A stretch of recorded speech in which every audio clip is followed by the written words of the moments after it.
بسم اللہ والصلاۃ والسلام علی رسول اللہ۔ آج قسط نمبر 31 عقیدہ ختم نبوت کے حوالے سے، اور آج ہم نبوت کی شرائط کے حوالے سے ہم گفتگو کریں کہ نبوت کی کتنی شرائط ہیں۔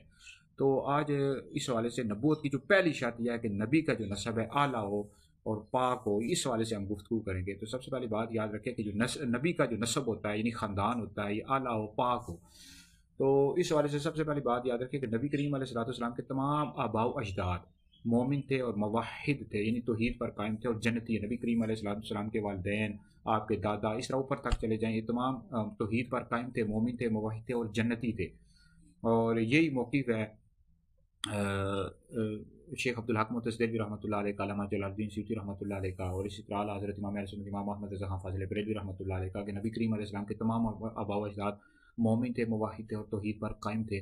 اس طرح کے روح المعانی اور تفسیر کبیر میں حدیث موجود ہے، نبی کریم علیہ الصلوۃ والسلام نے ارشاد فرمایا کہ میں پاک پشتوں سے لم ازل انقلو من اسلاب الطاہرین الی ارحام الطاہرات، میں پاک پشتوں سے پاک رحموں کی طرف منتقل ہوتا رہا۔ تو نبی کریم علیہ الصلوۃ والسلام کے تمام آباء و اجداد مومن تھے، موحد تھے اور جنتی ہیں۔ تو نبی کا جو نسب ہے اعلیٰ ہو، پاک ہو۔ بھئی پاک ہو کس چیز سے؟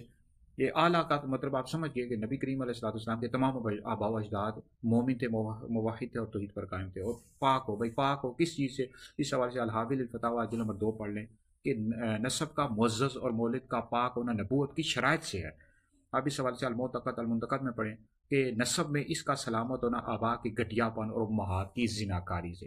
اب گھٹیا پن سے مراد یہ ہے کہ نبی کے جو آباء و اجداد ہوتے ہیں، چوری چکاری اور اس طرح کے جو گھٹیا پن ہوتے ہیں وہ پاک ہوتے ہیں، اور امہات یعنی جو مائیں ہوتی ہیں وہ بدکاری زنا سے پاک ہوتی ہیں۔ جیسے کہ اس حوالے سے بخاری شریف میں ایک حدیث موجود ہے، جلد نمبر 1 میں حدیث موجود ہے کہ جو ہرقل بادشاہ تھا، اس نے حضرت سیدنا ابو سفیان رضی اللہ تعالیٰ عنہ سے نبی کریم علیہ الصلوۃ والسلام کے نسب کے حوالے سے چند سوالات پوچھے تھے۔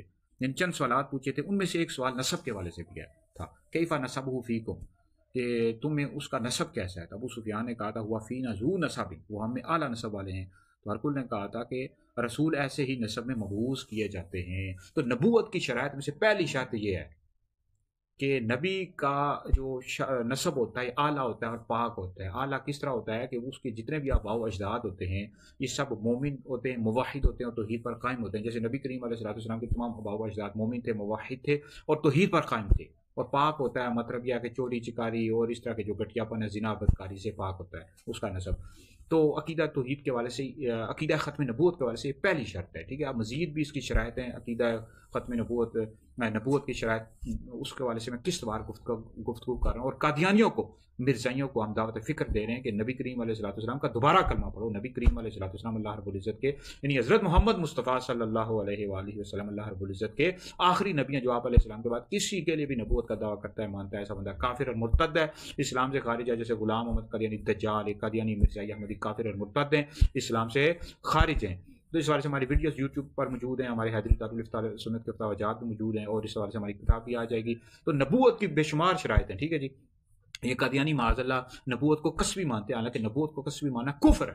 نبوت وہ بھی اللہ رب العزت کا فضل ہے۔ تو دیکھو نبوت کی شرائط میں سے پہلی شرط یہ ہے کہ نبی کا جو نسب ہے اعلیٰ ہو، پاک ہو۔ آج اس حوالے سے میں نے گفتگو کر دیا، مزید نبوت کی جتنی بھی شرائط ہیں وہ قسط وار میں گفتگو کروں گا۔ بہرحال ویڈیو سنیں، آگے بھی شیئر کریں، آپ لوگوں کے لیے بہت بڑا صدقہ جاریہ ہے۔